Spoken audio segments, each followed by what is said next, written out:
बहुत से लोगों को कंफ्यूजन होता है कि बिटवीन और अमंग का प्रयोग कहां पे होता है। तो चलिए आइए आज हम लोग सारा कंफ्यूजन दूर कर देते हैं। देखिए बिटवीन और अमंग दोनों का हिंदी होता है के बीच, लेकिन दोनों का प्रयोग अलग अलग होता है। बिटवीन का प्रयोग दो व्यक्तियों या दो वस्तुओं के बीच के लिए होता है।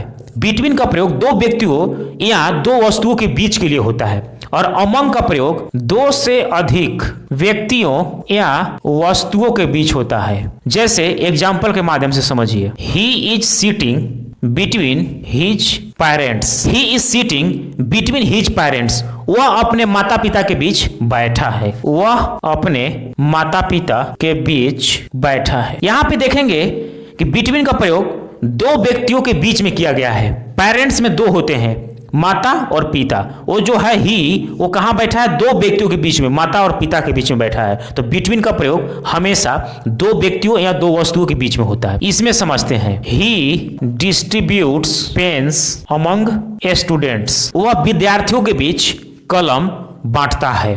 ही डिस्ट्रीब्यूट्स पेन्स अमंग स्टूडेंट्स। यहाँ पे अमंग का प्रयोग विद्यार्थियों के बीच यानी दो से अधिक की बात की जा रही है, वहां पे अमंग का प्रयोग किया गया है।